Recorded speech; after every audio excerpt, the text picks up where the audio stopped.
includes mental health advocates, researchers, students, and everyone joining us from across Africa and beyond. Welcome to the fourth edition of the Mental Health Dialogue series. We are delighted to have you with us for today's conversation titled From Apps to Evidence: Can Technology Really Close the Mental Health Gap?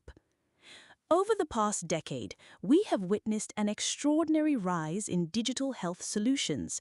Mental health applications, teletherapy platforms, online support communities, and emerging artificial intelligence tools are increasingly being presented as solutions to some of the world's most pressing mental health challenges. These innovations promise greater accessibility, convenience, and reach. But as their popularity continues to grow, important questions remain. Can technology truly bridge the mental health gap in low-resource settings? Are these tools reaching the individuals and communities that need support the most? What does the evidence tell us about their effectiveness, particularly within African contexts? And perhaps most importantly, what role should communities themselves play in shaping the future of mental health care? These are the questions that bring us together today. Throughout this dialogue, we will explore the intersection of technology, evidence, accessibility, and community-driven innovation. We will examine both the opportunities and limitations of digital mental health solutions and consider what meaningful, inclusive, and culturally responsive mental health support should look like in the years ahead. To help us navigate this important discussion, we are honored to be joined by two remarkable speakers. Our first speaker is Mrs. Asem Martina Bianchi from Ghana, a distinguished entrepreneur and mental health advocate. Mrs. Bianchi is the founder of the Broken Brain Health Society, a non-profit organization dedicated to promoting mental wellness and supporting marginalized communities. Crowned Miss Entrepreneur Ghana 2022, she has become a respected voice in advancing mental health awareness, education, and support across her community and beyond. We are also pleased to welcome Mr. Alex Gomachab from Namibia, a trainee psychologist registered with the Health Professions Council of Namibia and founder of the Wellness and Healing Platform. Through his work, Mr. Gomachab has spent years advocating for greater mental health awareness, challenging stigma, and promoting access to mental health services, particularly within rural and vulnerable communities. He also serves as a brand ambassador for Namibia's #BeFree movement and continues to contribute to the field through research and community engagement. We are privileged to have both speakers share their expertise, experiences, and perspectives with us today. And now, it is my distinct honor to introduce the host and moderator for this dialogue, Ms. Akibong Owoyinsike Victor, a public health expert, mental health advocate, and researcher whose commitment to advancing mental health conversations continues to create meaningful spaces for learning, reflection, and action. Ladies and gentlemen, please join me in welcoming Ms. Akibong Owoyinsike Victor as she officially opens today's dialogue. Over to you, Ma.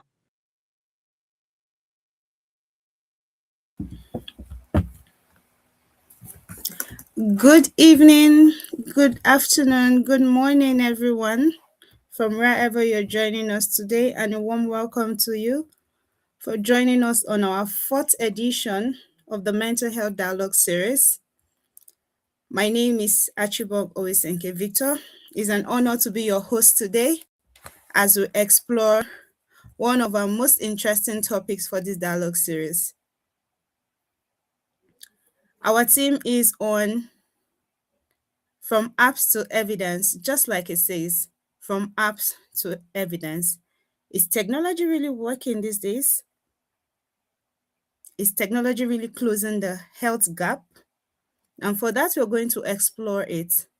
Is this technology closing the gap, providing solutions for mental health issues in the world, in Africa, in our various countries? Mental health needs to continue to outpace available resources worldwide. We have growing interest in different digital solutions. We have mobile apps, we have telehealth platforms, we have AI-powered interventions, but yet the challenge still remains.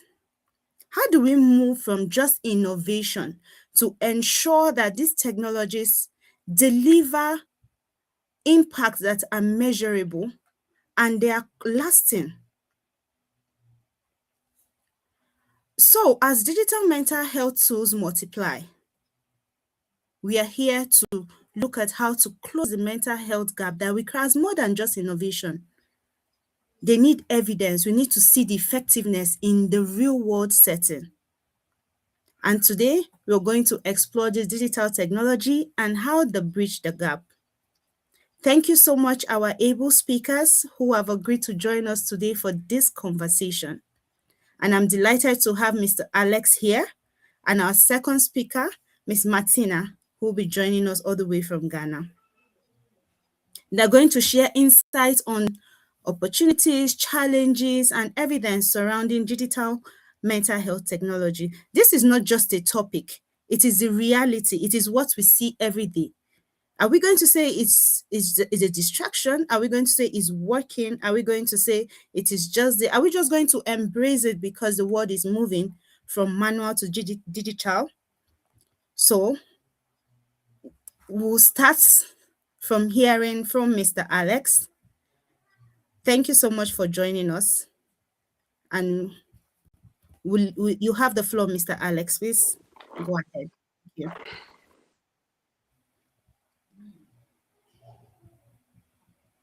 Good afternoon, good evening. I hope you can hear me. Yeah, sure. Okay, thank you so much. I would like to reiterate what you were saying, and I actually liked your introduction very much. Especially you spoke on the effectiveness of mental health tools, AI generation. And I just want to touch on something that has been happening lately, on how AI tools like ChatGPT and Claude were taken to court because they it is alleged that they helped people in dying by suicide. So that is one of they did not actually stop people, or they did not refer people that were in that space from you know dying by suicide. So those are very interesting facts to consider when we talk about AI as avenues within mental health care. Can you see me, or do I say like you froze, Oyo? Hello? We cannot see you. Your video is not showing, but we can hear you.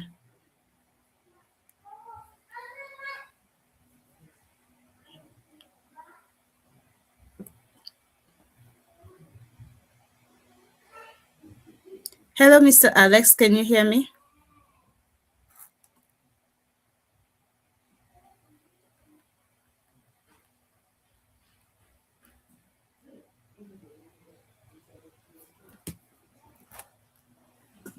Hello, Mr. Alex. Are you with us?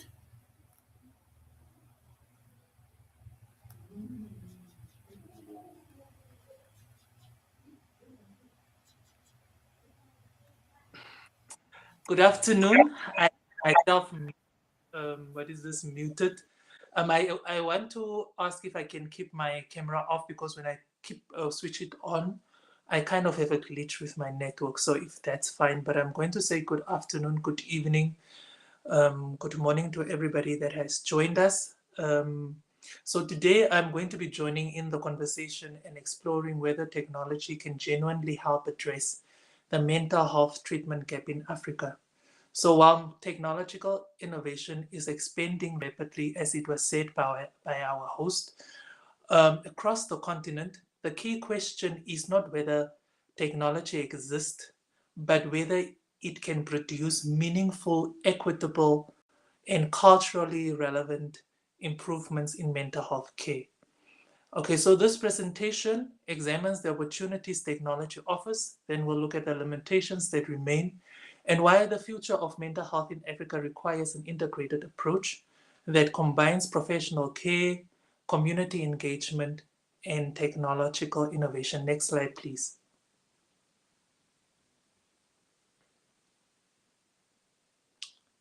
Can I please have the next slide? Thank you. So this presentation will begin by examining the scale of the mental health gap in Africa and the realities that contribute to it. And then we will discuss why technology is becoming increasingly prominent in mental health care. Then we'll have an example, which will be Rwanda's experience as an example of innovation within African context. And the presentation will then explore the benefits of technology and artificial intelligence before considering the ethical and practical challenges that accompany these developments. And then finally, we will discuss the benefits from these innovations, who are excluded, and what meaningful innovation should look like moving forward. Next slide, please.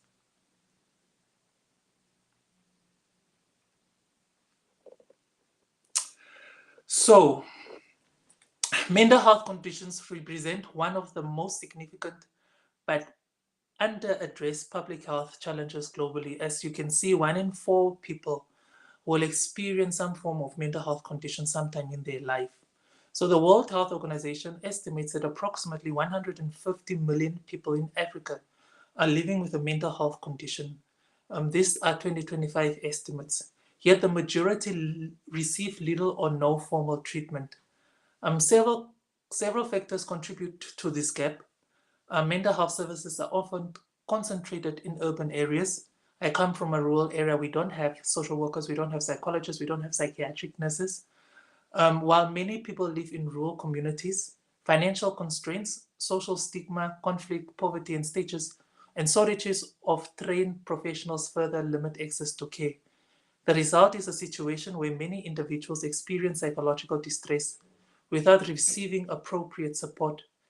Technology has emerged as one possible response to this challenge, but it should be viewed as a tool that complements existing systems rather than replacing them. Next slide, please. So these challenges in Africa extend beyond the number of people that are affected. Across many African countries, there are fewer than one psychiatrist per 100,000 people. In Namibia, we only have 200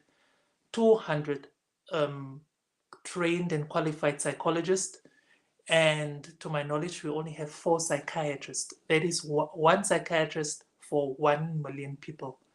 So mental health facilities are often located in major cities. In Namibia, we only have 1 mental health facility, which is situated in the capital city, and which is creating significant geographical barriers for rural communities because you cannot come to the city every month for treatment. For example, individuals living in remote areas may need to travel several hours to reach the nearest mental health facility. Transportation costs, time away from work, and limited specialist availability often make regular treatment difficult. At the same time, Africa has one of the world's youngest populations, and mobile phone ownership continues to increase. This creates an opportunity to reach people through platforms they already use, particularly young adults and adolescents. However, connectivity alone does not guarantee access to quality care. Next slide, please.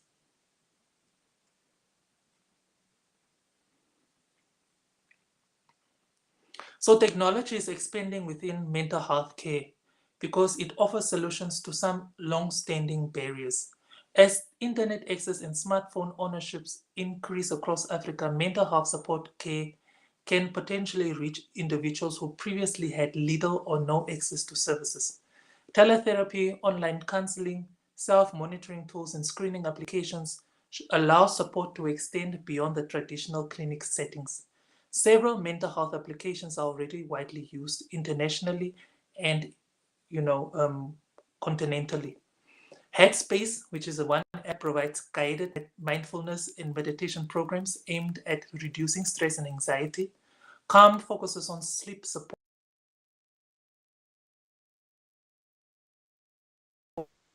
like mood habits and emotional well-being over time. WISER uses an AI-powered conversational interface to provide self-help exercises based largely on cognitive behavioral therapy principles. And also in Rwanda, mental health support has increasingly been incorporated into broader digital health initiatives. While Rwanda does not yet have a globally recognized standalone mental health application, comparable to Headspace, initiatives such as Bubble, Rwanda telehealth platform, have expanded access to healthcare consultations, including mental health referrals and support pathways where appropriate. The growth of these tools reflects a demand for accessible, flexible, and private forms of support. Next slide, please.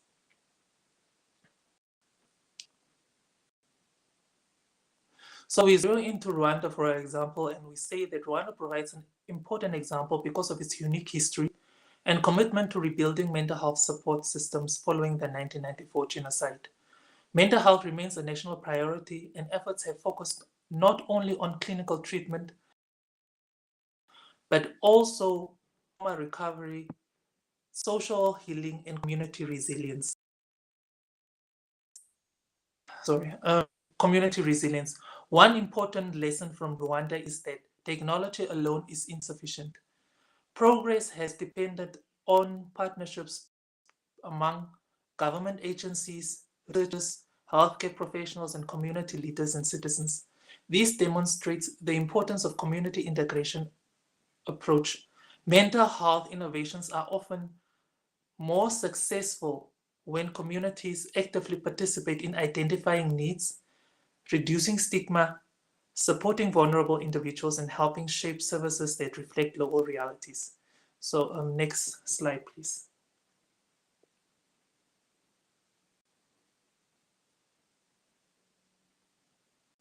So what can technology really do? What does it contribute? So it contributes, it increases access to mental health information, so psychoeducation, support early screening, facilitates referrals, and help monitor symptoms over time. It can also assist with follow-up care between appointments and connect people experiencing isolation with supportive communities. One of the most important advantages is continuity. A person may spend 1 hour with a professional each month, but supportive tools can provide resources and monitoring throughout the weeks between appointments. However, technology is most effective when integrated into broader systems of care rather than functioning independently. Next slide, please.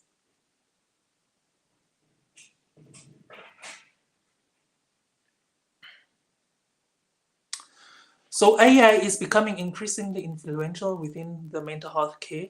So AI systems can assist with screening, identifying patterns within large data sets, translate information into different languages, and provide support outside normal clinic hours. For healthcare professionals, AI may help reduce administrative burdens, prioritize high-risk cases, and improve service efficiency. However, AI should not be viewed as a substitute for psychologists, counselors, or social workers. Mental health care involves empathetic relationships, cultural understanding, and ethical judgment, all of which remain fundamentally human strengths. The goal should be augmentation rather than replacement. Next slide, please.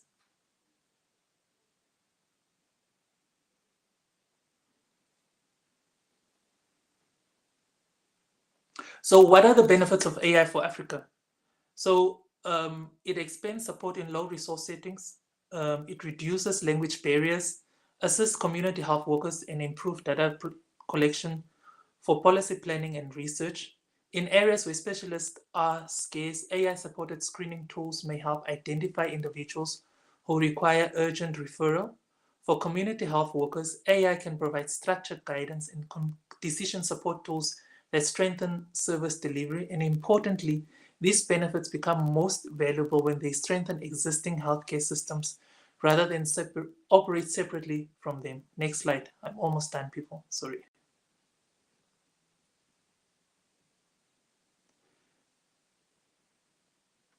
So we spoke of the challenges that come with AI.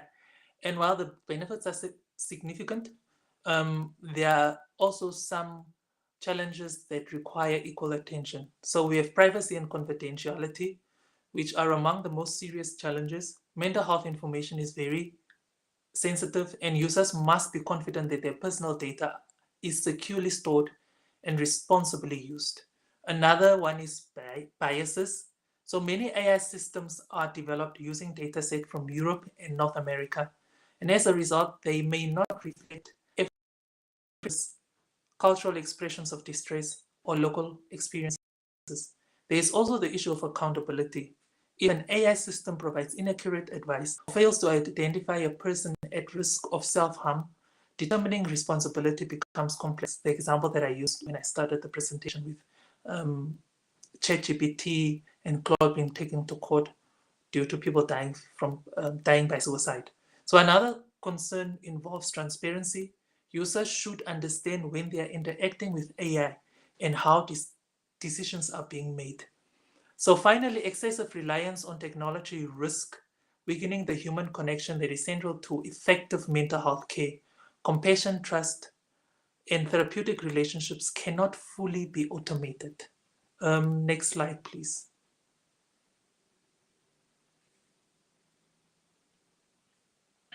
So who does technology reach and who does it not reach? So technology tends to reach mostly urban populations, younger people, smartphone users, individuals with reliable internet access. However, many people remain excluded, including rural communities, older adults, people with low literacy levels, and individuals living in areas with poor connectivity. If innovation only benefits those who are already relatively connected, existing inequalities may widen rather than shrink. This is why inclusion must remain a central consideration in mental health care innovation. Next slide, please.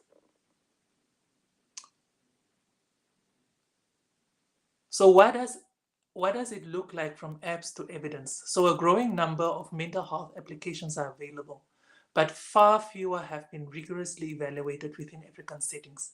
Downloads and popularity do not necessarily indicate effectiveness. Evidence must demonstrate that interventions improve mental health outcomes, are culturally appropriate, function in local languages, and remain acceptable for the communities they serve. Community participation is critical throughout development, implementation, and evaluation. Next slide, please.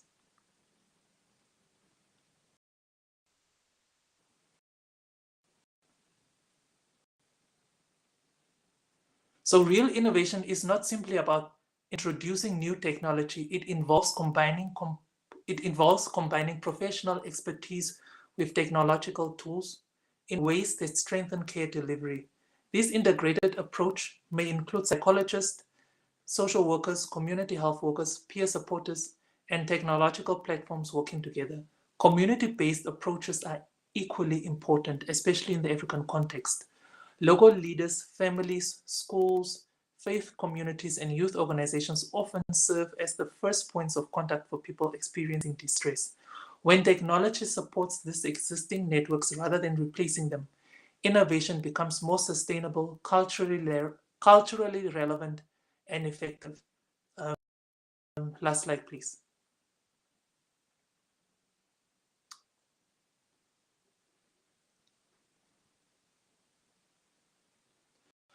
So technology has enormous potential to improve mental health care across Africa, but it cannot solve the mental health crisis on its own. The future lies in combining evidence-based technology with professional expertise, ethical safeguards, and strong community engagement. Africa has an opportunity not simply to adopt innovations developed elsewhere, but to shape approaches that reflect local cultures, languages, values, and realities. Ultimately, the most effective mental health systems those that are technology enabled, ethically responsible, community centered, and fundamentally human. Thank you so much. Thank you so much, Mr. Alex. That was a wonderful one there. Thank you for using the Rwandan setting. And also, one thing stood out for me.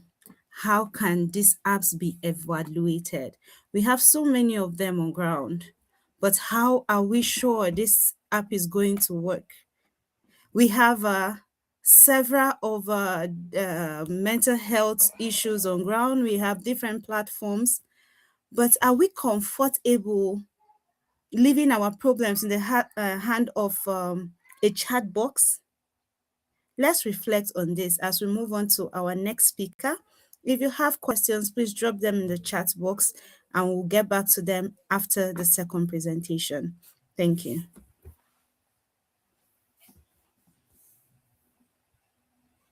This is the second slide.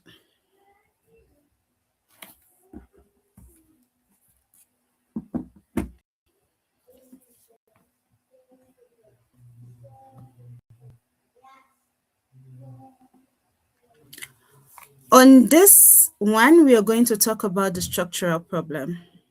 We need to understand why traditional mental health care frameworks are failing to meet the exploding global demand. We are moving, so people are moving from the traditional to the digital. Now, this is the reality. This is what we have on ground. Mental health is not just the talk and hearsay. The crisis of access. We have 1 in 8 people globally living within a diagnosed mental health disorder. There are other people that are working actually don't even know they have mental health issues. So practically, everybody has, but it depends on the severity. Traditional clinical systems are paralyzed by chronic specialist shortages. If you go to the different facilities these days, you can see just one psychologist in a population of over 1,000. If people come, can this one person afford services to these people? Even if the person provides the services, is it going to be efficient? Is it going to be good? Because you have the person tired from consulting, from prescribing, from finding solutions, all that. High treatment costs and deep-rooted social stigma keep support completely out of reach. This is the crisis of access. 80% gets zero care. So the promise of digital scaling, the scalable advantage is available 24/7, it is low cost, there is privacy because just you and your app in your hand, you're telling your problems and their responses coming. There's anonymity. You are anonymity, sorry, because the person doesn't know you, you don't know the person. It only responds to what it is being fed. Then we have the modality ecosystem, cognitive behavioral apps.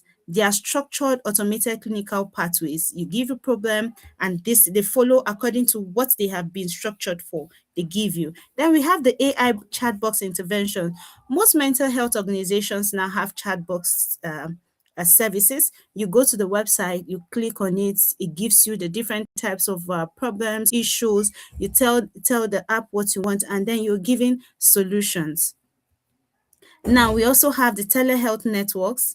These are scaled video connection bypassing geographical divides. You make a call, video call with whoever, however, different platforms are available. So this is what the digital scaling is doing for mental health. So now we're going to look at what actually works. How does this technology deliver? Where does it fail? Where does it drop off? Digital CBT and teletherapy, they have strong evidence from mild to moderate anxiety and depression, different kinds of mental health issues. Clinical outcomes can closely approach in-person efficacy, but where it fails to deliver, they are largely ineffective when it is very critical. There's a point where you want to adapt the traditional method. You want to see your specialist one-on-one. There are some things that the AI cannot give you, the chat box, the app cannot deliver. So the drop-off reality. In real world, adherence drops from the first few days, you'll be very excited, but eventually you get tired. You'll be you're talking to an app, you're talking to something that is not human, you're getting your response, but there's a saturation point. Like Mr. Alex said, he said Claude and ChatGPT were taken to court because of the increase in suicide rate. So if you realize that this AI were made by humans, so it fits you what has already been there. So it gets to a saturation point where it can no longer give you the most help that you need. That is the reality. So we got to the research and software disconnect, pace of innovation. Mobile software iterate and update in weeks, whereas human quality,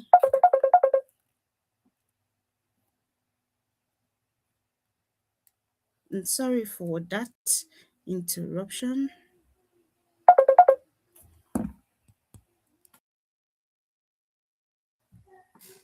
Mobile network interacts and updates in weeks. This like everybody's smartphone, you see it, you see up software updates, this one update, you have to update. Whereas high quality randomized clinical trials, they take years to design, execute, and publish. So you have you for the apps now, you have new updates coming, new technology coming, new solutions coming up. But if you're using the traditional method, they need to go through research processes. They need to organize events. They need to organize different experiments to see what is the problem, how is it working, why is it working, who are the people it's working for. Then we have the accountability gap. Control trials feature highly motivated, monitored cohorts. You know how research are carried out. You have the controlled group, you have the monitored group. So real world users lack the human accountability loops required to sustain engagement. Over time, we have people that fall out, people don't come back, people don't give you good responses. There are biases involved. But when it comes to app, no, it goes straight to the point and gives. Then we have the severe clinical limitation. Tech platforms natively struggle with emergency risk detection, immediate crisis response, and build authentic clinical tests. So now, from all what I have said, you have gotten to see that there is advantage, there is disadvantage. Technology is an emerging promising solution. Is a very good the innovation. It has the potential to increase access, lower risks, reach people who might otherwise not receive support at all, reach people that have been stigmatized, people that feel that when they get into the traditional hospital, they'll be stigmatized, they will not be attended to, or maybe the queue is too long. Yes, but these tools, how can they be evaluated? Have they been evaluated? How can the interest rate of individual users be increased so that over time you don't just drop off? Over time you don't just feel tired, don't feel like I'm talking to AI, I'm giving my problems out to AI. Is AI going to really give me the real life solutions?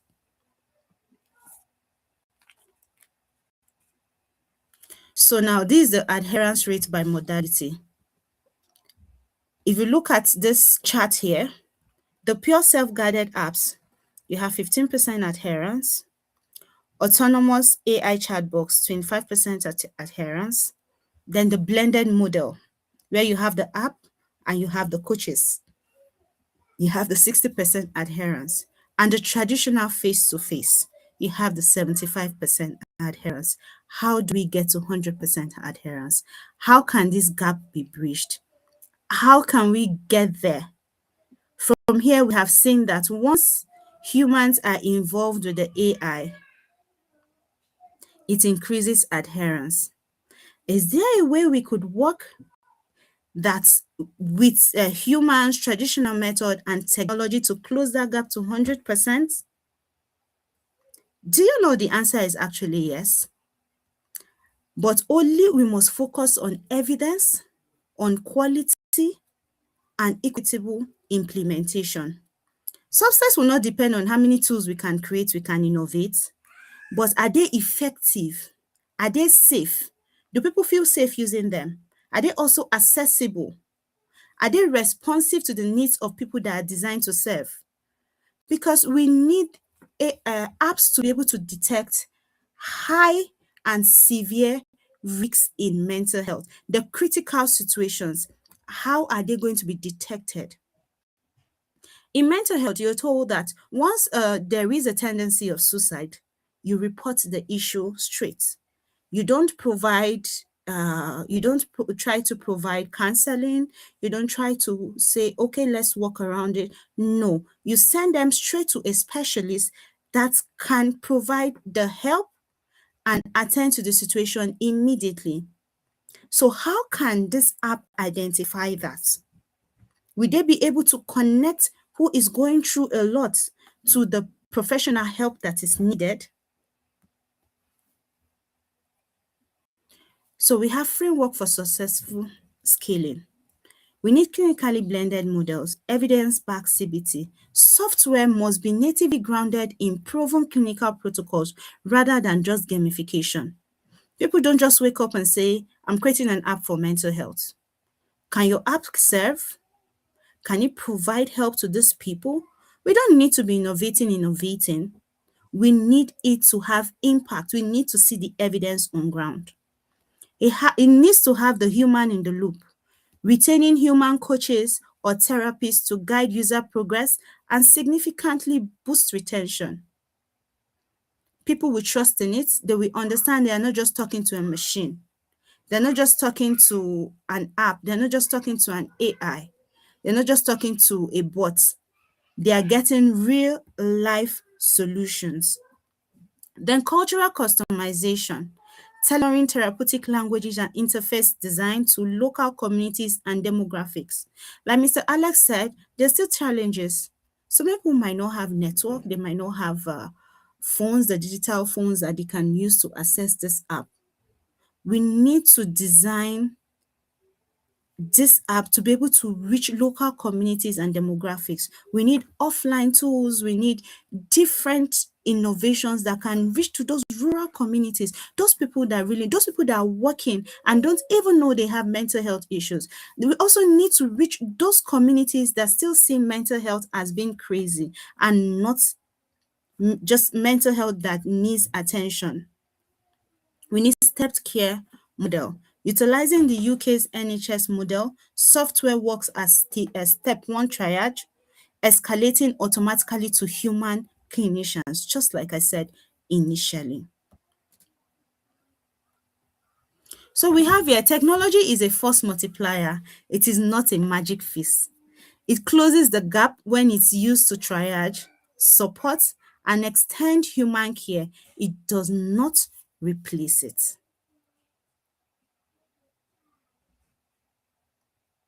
So technology works best when it complements, it does not replace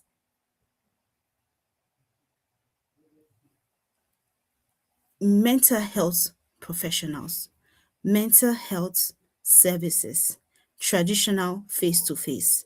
It does not replace it. So we have important challenges people need to consider. When it comes to technology, anywhere, we have privacy and data security. So when we have innovations, we need people to be able to trust that their private discussions will not be disclosed to the general public. There will not be any security breach. And then we need to create apps that are culturally relevant. When you talk of mental health barriers and solutions, interventions are created for a community based on the need of that community, based on the need of the people. So this app should be relevant culturally to those people that need it. The same way, if I want to use an excuse, the same way we attend to mental health issues in Africa is different from when you go to the global south. The way it is attended to in underdeveloped countries is different from when you go to developed countries. These are basic knowledge. These are the gaps that need to be covered. Then, most importantly, they need to integrate human support. Today's conversation has made us know that Yes, the apps are working. They're working closely to close up this gap. But one thing you should take back home as an innovator, as a researcher, you need to know that when you create mental health apps, it needs to integrate the human support so that we can achieve a close to perfect gap and solutions. Thank you very much. So before we open the floor for questions, we have a question for Mr. Alex. Mr. Alex, please, are you still with us? Yes, I'm still here. Okay. So, is some mental health support through technology better than no support at all?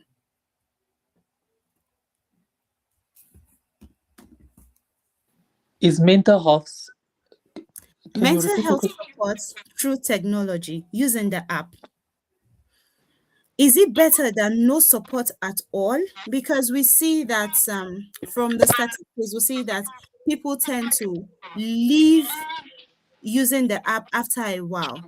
And it's as good as saying that in after few usage, they don't receive the mental health support they need. So should we say it is better than no support at all? Personally, so as I've alluded earlier, I come from a very small community that does not have, mental health professionals. I moved to the city where, all the or majority of the mental health professionals are congregated here in the city, the capital city. So for me, um, I would say that, any type of support that one can receive from pertaining to your mental health, I think that you should take it. So whether it's from an app, whether it's from community leaders and those things. So from a perspective currently, without the integration, without the future thoughts that we have, I would say that um, one should utilize whatever resource one has currently to help you with your mental health if you are suffering, considering that the adherence and the continuity of care. Do you stay, um, do you pull through, or do you adhere to the care? As you are saying, people tend to jump up. I think that is where the human element comes in, and I think that is also where community-based workers or community peer supports should come in, um, so that a person can be somehow encouraged to stay with counseling or whatever the app is providing, so until they can go to a professional. An app should also not be used as the basis or foundation for mental health care support. They do not have the required um, human elements like empathy, developing a therapeutic relationship. That and also most importantly, they also don't have the the reading of emotions that one requires when one is dealing with mental health challenges. And one thing that I wanted to add when you were talking, and I only remembered it today, is that even with Headspace and with Mood Fit and with Calm, one thing it is that they only offer free trials, maybe for sessions or 2 sessions, and after that you have to pay. And I was thinking of an old person or of an illiterate person or of just somebody that is staying in a rural area, and most of these apps require you to pay US dollars. Where will you find a place to pay 500 US dollars to continue on an app for a year? So those are also some of the challenges that may arise for people that are in rural areas, that the requirement to pay subscription for using these apps. But the answer to your question is, I think it is one should try to utilize any type of resource one has to help with your mental health. That is what I would say. I hope I answered your question. Yes, you did. Thank you so much for that. And this last part you talked about the payment method. I think this is one thing we need to advocate for. We need to, when you're providing innovate, when it comes to mental health, we need to be passionate enough to provide basic services and say, yes, there are some people that say to access premium services, you have to pay. If it is culturally relevant and needs to be taken to those rural communities, how do these people pay? Can they even afford it? Do we have apps that are willing to give you premium services without asking for money? I think this is a question we need to throw out to different innovators, different organizations who are really taking this digital app into consideration. And so also, I wanted to ask, should AI be allowed to provide mental health counseling without human oversight? No. Um, as I've said in my presentation, there are so many challenges that require human oversight over the apps, that when the apps are left alone to do the work of a human being, that it might cause more harm than good. For example, what happens to confidentiality and privacy? The ethical part that most of the psychologists have to adhere to. For example, when you register with a professionals council, you have to adhere to ethical standards.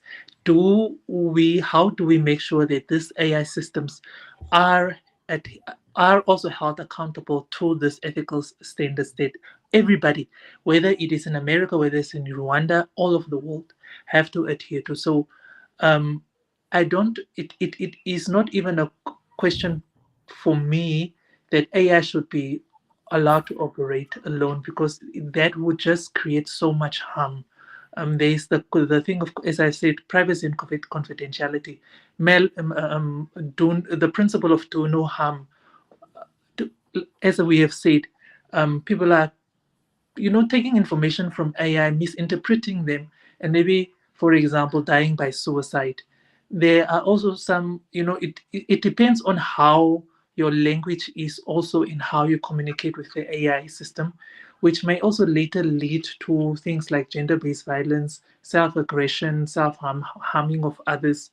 So operating alone, no, it should not be allowed.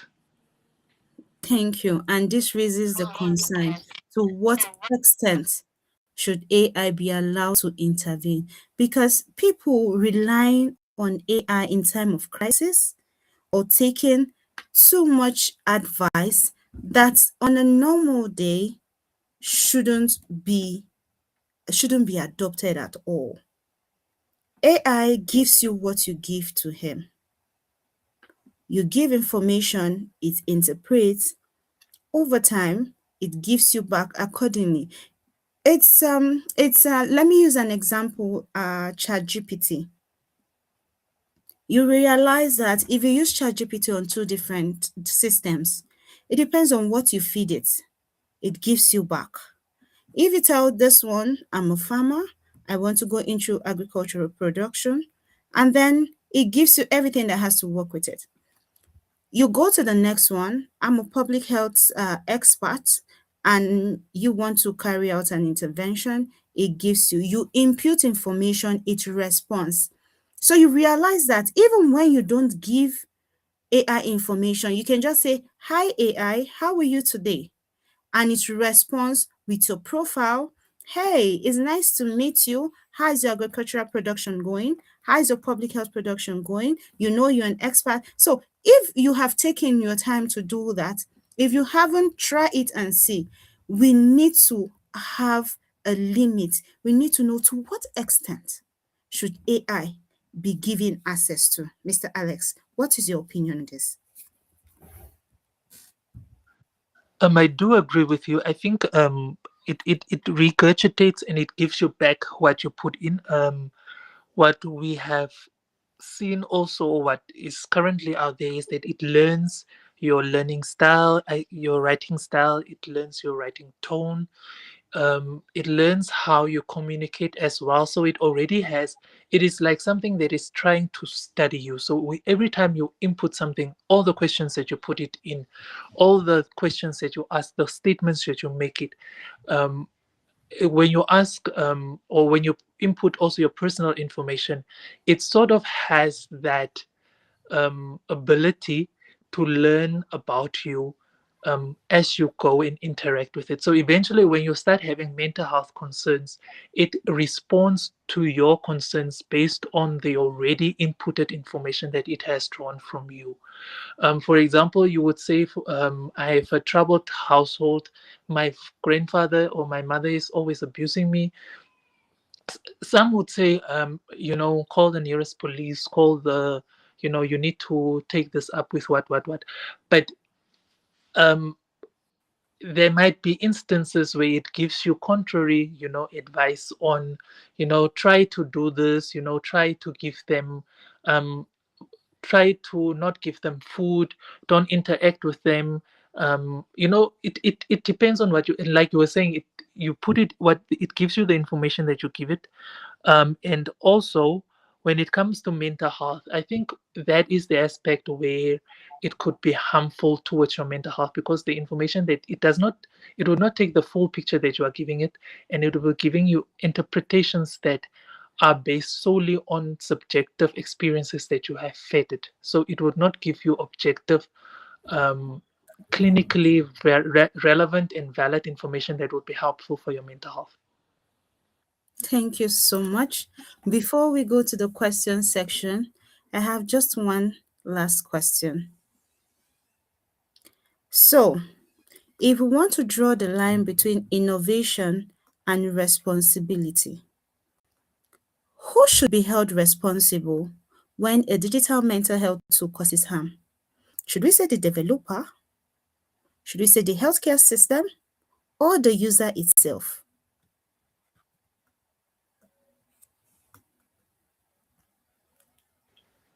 The bone of contention.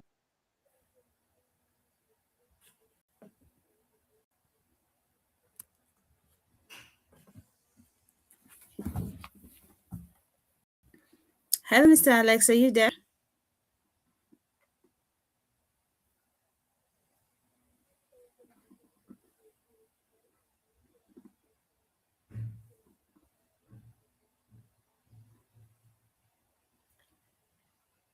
Hello?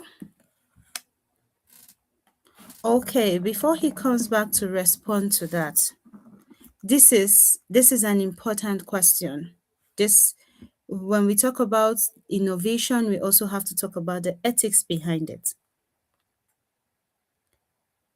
Before these apps are being adopted, are they evaluated? Are they validated? Can they be said to provide support without also causing harm? When we go back, we need to think about it. Yes, you need to really think about it. But also, we must also be very cognizant that, and I also like that this mental health conversation has gone out, over the continent, that we should start taking ownership of also the sector or the field of mental health within our continent, because there's a lot of low awareness on mental health, and which also leads people to use applications that they don't understand. So platforms like this are very useful as it teaches people about things, but also platforms where we can also teach rural communities about what applications are and what harm and benefits that they can produce. So the onus is basically on people that know the information and that are for the benefit of others. For example, a user that does not know how to use an application should be held responsible for the impact that application has. Thank you so much for that. So we go to our question. Okay, this has been responded to. Can we go to the next question? The next question says, would you trust an AI chat box with your mental health concerns as much as you would trust a human therapist? It is a very interesting question, and something that I was thinking about just now is that actually people trust chatbot, um, or it has been reported that people actually trust chatbot, applications more with the information than they do humans. One of the things that might be the cause of that is the perceived limitations of confidentiality that people associate with mental health professionals. For example, people in small towns, everybody knows everybody. And when you go to a mental health professional and you come out of a counseling at a shop and the person is talking to somebody else, you automatically think in your mind, no, this person is talking about the things that I told them today. What people really perceive with chat boxes is I'm going to put this information into this chat box, and when I'm done with the conversation, the conversation is gone. Nobody's ever going to see it. That is the perception that people still have in the world, even though there's a digital footprint. A lot of people don't know about it. So a lot of people still trust, still are starting to trust, not still, but are starting to trust this technological platforms more than they trust human people because of that confidentiality, the privacy aspect that is there. Hmm. Thank you. Thank you for that. And we also have we have a contribution here. Someone said this is the way to go to address mental health challenges. Currently, I have developed an AI model to predict teacher depression to complement traditional mode of detection. This is very beautiful. This is great. Well, from our discussion today, I hope it has the ethical consideration put into it that when it is being detected, it can actually connect these people or provide them avenue to reach a clinician, to reach a professional that is going to provide good solutions and good counseling for them. Thank you so much for that.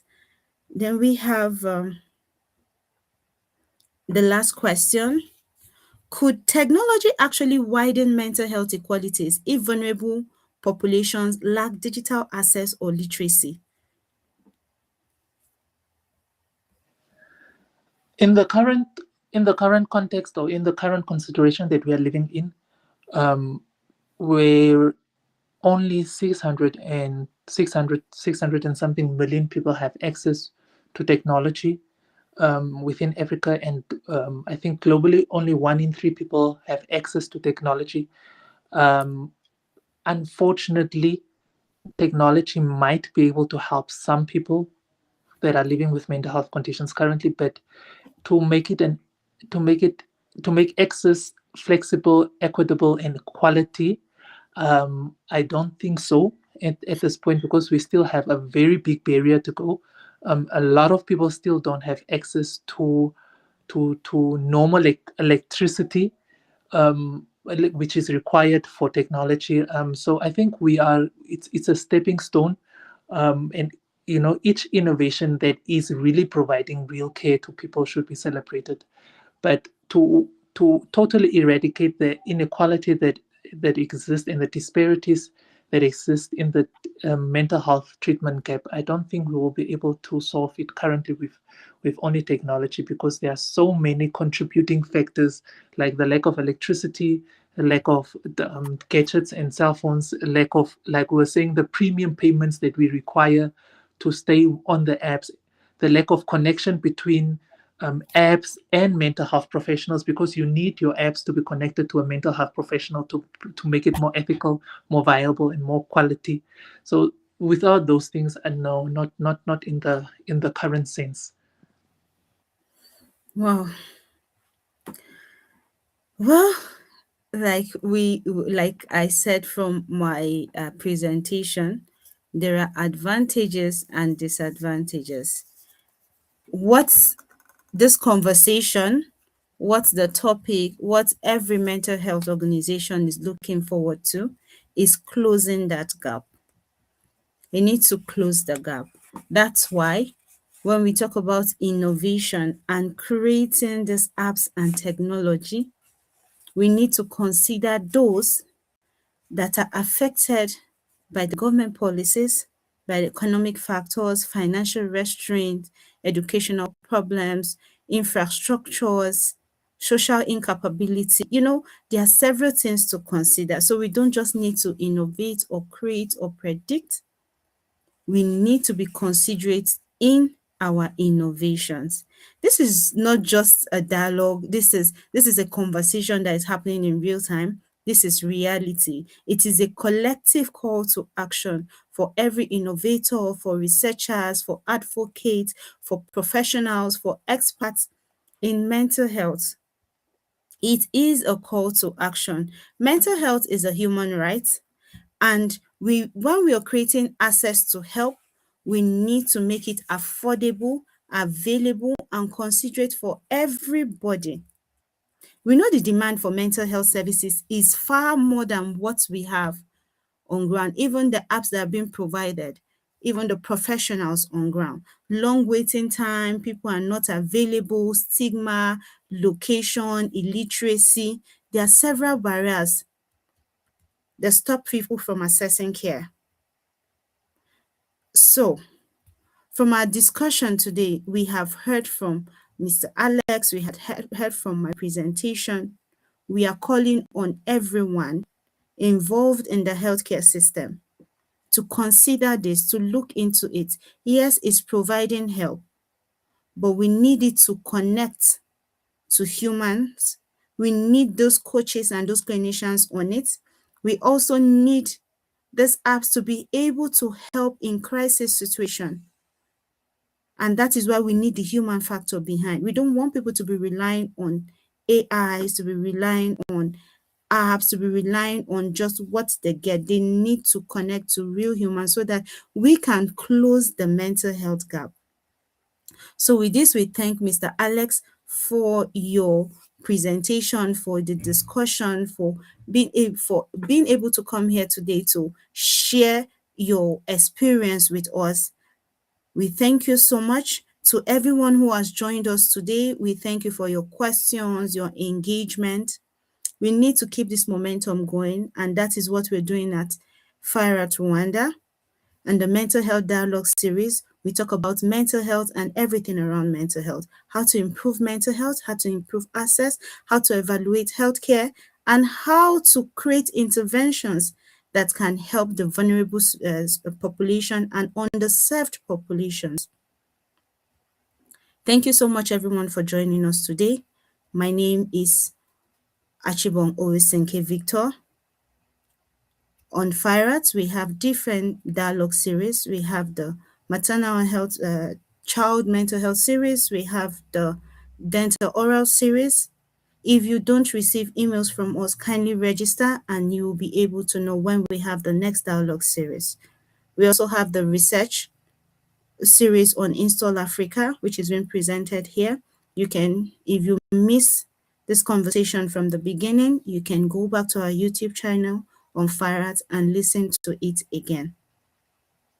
And before we leave, we need to say one thing. Technology works best when it complements, not replaces. It must not replace the mental health professionals. It needs to complement to achieve the highest possible form that it needs. It needs to close that gap to almost 100%. We know we can achieve 100%, but we know there is no perfect world too. So we can leave those margin of errors there and say we can achieve the best we can. So Mr. Alex, do you have any last word to give us before we go? I'd just like to say thank you for the opportunity and thank you for everybody that joined this discussion. It was very informative. I've also learned a thing or two. And for people that plan on trying to develop apps, which are African based, I wish you all the best of luck. And I hope you can scale them up to the continent so that they can also reach Namibia and all the countries within the African continent, because we are really a high population that live in rural areas. Regarding the mental health and technology conversation, we must learn to combine technological innovation with professional expertise, ethical safeguards, and strong community engagement. As Oyo says, that we can actually do it. We can do it, but we must also look at not only efficiency but impact. And I think that we can also achieve if we put our minds to it. And thank you so much for your time and for listening to me. Thank you so much. So let's keep this momentum going because mental health cannot wait. And together we can drive real and lasting change. Thank you and have a wonderful evening. Have a lovely new week and happy new month in advance. Have a good day. Bye.